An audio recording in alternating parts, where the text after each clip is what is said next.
नमस्कार। प्रवास अक्षय न्यूज नाटक और आप सभी का स्वागत है। प्रधानमंत्री नरेंद्र मोदी आज लंदन यात्रा पर रवाना हो गए, जहां उनकी मौजूदगी में भारत और ब्रिटेन के बीच एक ऐतिहासिक मुक्त व्यापार समझौते यानी फ्री ट्रेड एग्रीमेंट पर हस्ताक्षर किए जाएंगे। यह समझौता दोनों देशों के लिए न केवल आर्थिक दृष्टि से बल्कि राजनीतिक और रणनीतिक स्तर पर भी एक बड़ी उपलब्धि माना जा रहा है, विशेषकर उस दौर में जब वैश्विक व्यापार अमेरिका के संरक्षणवादी रुख के चलते अस्थिरता का सामना कर रहा है। हम आपको बता दें कि ब्रेग्जिट के बाद वैश्विक व्यापार में अपनी भूमिका को फिर से स्थापित करने की कोशिश कर रहे ब्रिटेन के लिए यह समझौता अब तक का सबसे महत्वपूर्ण आर्थिक समझौता है। वहीं भारत के लिए यह एशिया से बाहर का पहला बड़ा मुक्त व्यापार समझौता है, जो उसकी वैश्विक आर्थिक भागीदारी की दिशा में एक निर्णायक कदम है। हम आपको बता दें कि प्रधानमंत्री मोदी की यह चौथी ब्रिटेन यात्रा है, जिसमें वह अपने समकक्ष कीर स्टारमर के साथ व्यापार, रक्षा, तकनीकी सहयोग और सुरक्षा जैसे विषयों पर व्यापक वार्ता करेंगे। साथ ही मोदी किंग चार्ल्स से भी शिष्टाचार भेंट करेंगे।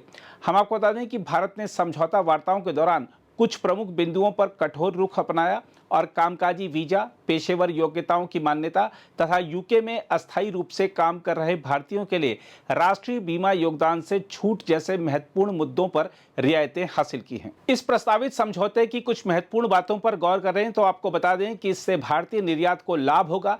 इस समझौते के तहत भारत के 99% निर्यात जैसे रत्न, वस्त्र, इंजीनियरिंग उत्पाद, चमड़ा, परिधान और प्रसंस्कृत खाद्य पदार्थ पर अब शून्य शुल्क लगेगा। वहीं ब्रिटिश निर्यात पर असर की बात करें तो आपको बता दें कि यूके को भारत के 90% निर्यात पर चरणबद्ध शुल्क कटौती का लाभ मिलेगा। स्कॉच विस्की पर शुल्क तुरंत 150% से घटकर 75% हो जाएगा, जो आगामी 10 वर्षों में घटकर 40% तक आ जाएगा। इसके अलावा medical devices, pharmaceuticals, aircraft parts और इलेक्ट्रॉनिक्स पर भी शुल्क में छूट दी जाएगी।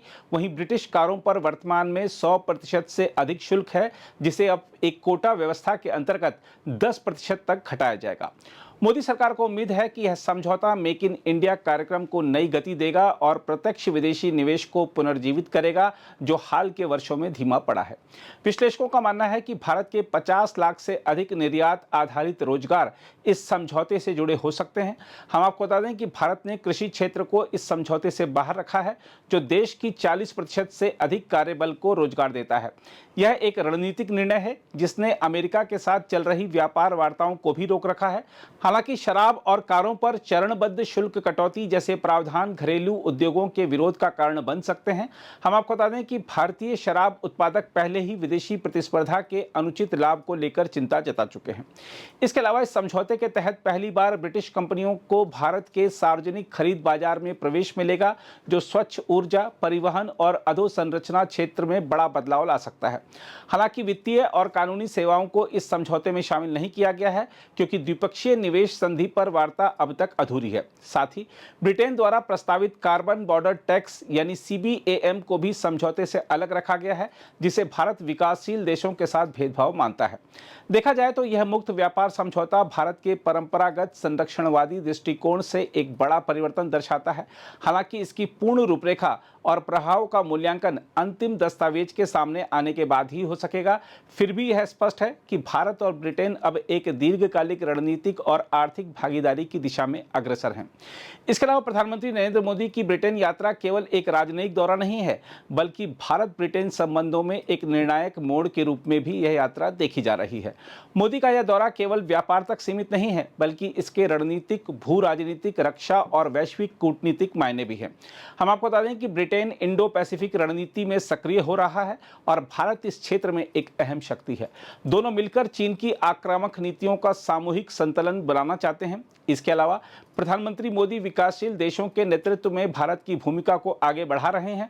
वहीं ब्रिटेन इस भूमिका का समर्थन कर पश्चिमी ताकतों से संवाद के लिए भारत को एक सेतु मानता है। साथ ही दोनों देशों के बीच रक्षा उत्पादन, साइबर सुरक्षा, आर्टिफिशियल इंटेलिजेंस और क्वांटम टेक्नोलॉजी में सहयोग की संभावनाएं हैं। यह भारत की आत्मनिर्भर भारत नीति के अनुरूप भी है। प्रधानमंत्री नरेंद्र मोदी की ब्रिटेन यात्रा दर्शाती है कि भारत अब केवल उभरता हुआ बाजार नहीं, बल्कि एक वैश्विक नीति निर्माता बन रहा है। भारत ब्रिटेन ब्रिटेन संबंध इस यात्रा के बाद व्यापार से आगे बढ़कर रणनीतिक साझेदारी, वैश्विक स्थिरता और तकनीकी सहयोग के नए आयामों तक पहुंच सकते हैं। प्रधानमंत्री ने लंदन यात्रा पर रवाना होने से पहले कहा भी है कि भारत और ब्रिटेन के बीच एक व्यापक रणनीतिक साझेदारी है, जिसमें हाल के वर्षों में महत्वपूर्ण प्रगति हुई है। उन्होंने कहा है कि हमारा सहयोग व्यापार, निवेश, प्रौद्योगिकी, नवाचार, रक्षा, शिक्षा, अनुसंधान, सतत विकास, स्वास्थ्य और लोगों से लोगों के संबंधों सहित कई क्षेत्रों में फैला हुआ है। उन्होंने कहा है कि मेरी ब्रिटेन के प्रधानमंत्री माननीय सर कीर स्टारमर से मुलाकात के दौरान हमें दोनों देशों की समृद्धि, विकास और रोजगार सृजन के उद्देश्य से हमारी आर्थिक साझेदारी को और मजबूत करने का अवसर मिलेगा। प्रधानमंत्री ने अपने बयान में कहा है कि इस यात्रा के दौरान मैं किंग चार्ल्स तृतीय से भी शिष्टाचार भेंट करूंगा। प्रधानमंत्री मोदी ने कहा है कि मुझे विश्वास है कि यह यात्रा हमारे नागरिकों को प्रत्यक्ष लाभ पहुंचाएगी। अगर आप भी लेना चाहते हैं देश दुनिया की तमाम जानकारी तो आज ही सब्सक्राइब करें हमारे चैनल को। साथ ही नीचे दिए बेल आइकन को जरूर दबाएं ताकि हर अपडेट आप तक पहुंच सके।